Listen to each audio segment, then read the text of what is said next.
kembali lagi di Cerita Cinta Channel. Jangan lupa like, comment, and subscribe ya. Terima kasih.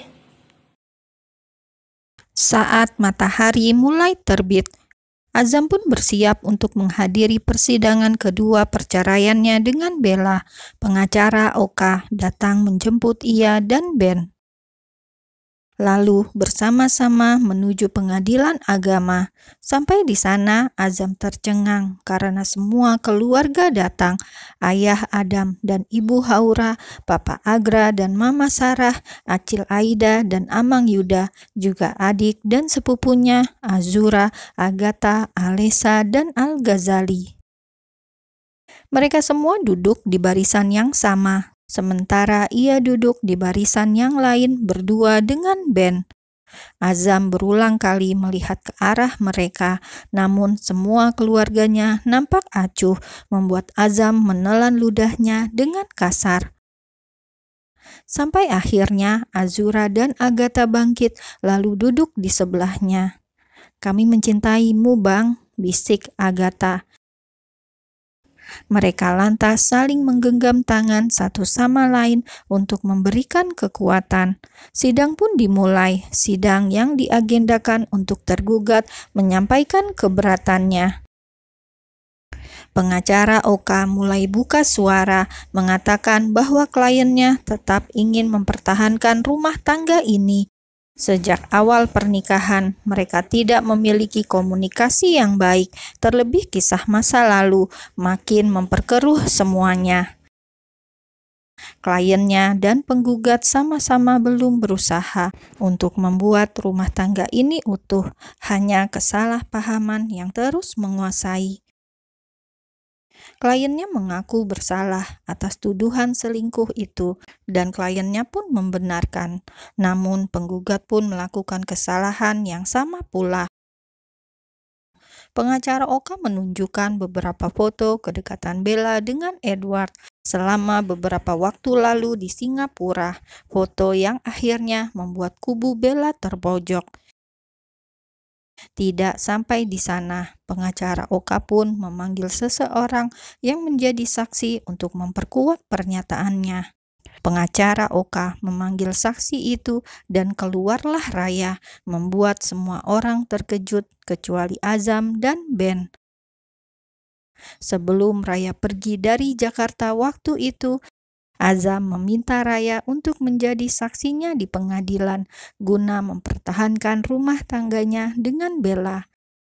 Raya menerimanya meski hatinya pun merasa tersiksa. Ia melakukan ini demi menebus rasa bersalahnya pada Azam karena ketidaktahuannya ia sudah membuat Azam sampai tidak menghadiri pemakaman Nenek Zahra. "Tuan Azam tidak pernah mencintai saya. Beliau hanya bersimpati karena melihat saya seperti Nyonya Haura.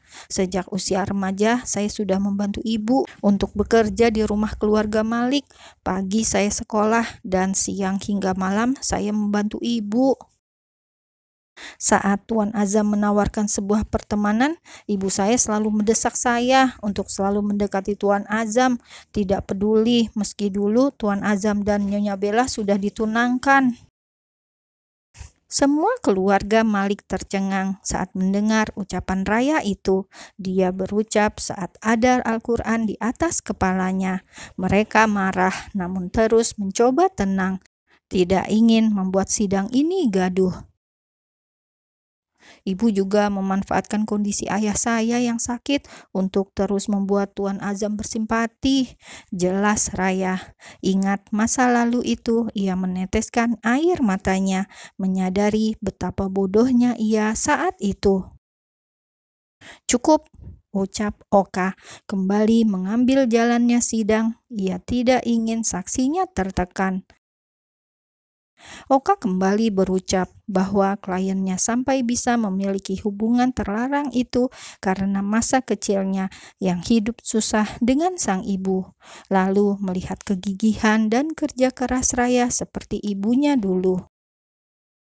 Azam yang masih remaja mengira itu cinta, yang ternyata hanyalah simpati semata, karena sejatinya sejak dulu Azam pun sudah mencintai Bella.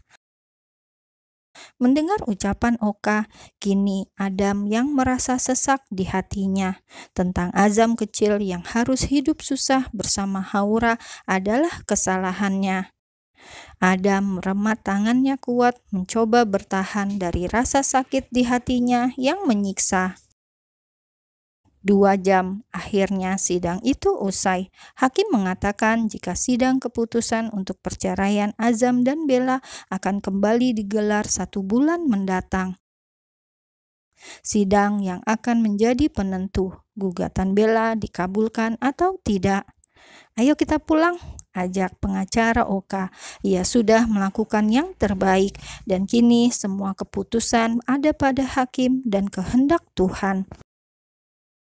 Azam pun mengangguk. Ia dan Ben bangkit dan meninggalkan ruangan persidangan itu.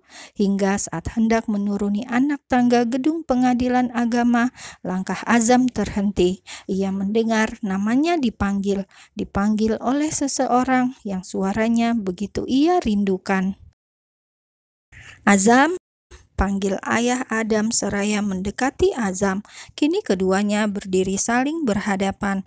Adam menatapi wajah sang anak yang nampak lebih kurus, juga matanya yang nampak lelah. Maafkan ayah, ucap Adam langsung. Ia bahkan langsung memeluk sang anak erat, membawa Azamnya masuk ke dalam dekapan. Semua keluarga Malik menangis saat melihat pemandangan itu. Azura dan Agatha bahkan memeluk pula ibunya erat. Maafkan aku ya, jawab Azam di dalam pelukan sang ayah. Ben pun diam-diam menunduk dan menghapus air matanya. Saat di Jepang nanti, buatlah Bella kembali padamu, ucap Adam. Ia melerai pelukannya dan menatap bangga pada sang anak. Adam pun selama ini mengawasi anaknya dari jauh secara diam-diam. Apapun yang dilakukan anaknya itu selalu terpantau dari matanya, termasuk tentang rencana kepergian Azam dan teman-temannya ke Jepang.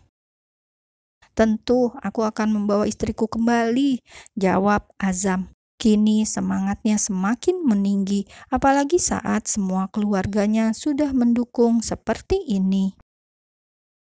Singapura. Sejak pagi, Bella sudah bersiap untuk pergi ke Jepang dan menghadiri pernikahan Ryu dan Haruka. Via tidak bisa ikut datang karena harus menghadiri pertemuan keluarganya di Indonesia. Mereka sama-sama pergi ke bandara, namun dengan tujuan yang berbeda. Keluar dari rumah Tante Edward dan mereka melihat Edward di sana. Sudah menunggu dan bersandar di mobil, Edward datang berniat untuk mengantar Bella dan Via ke bandara. Awalnya Edward juga ingin ikut ke Jepang, namun Bella menolak, beralasan jika hadirnya Edward nanti malah akan memperkeruh keadaan.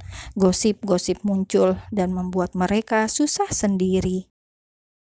Benar, aku tidak boleh ikut, tanya Edward, menatap penuh harap Bella akan berubah pikiran.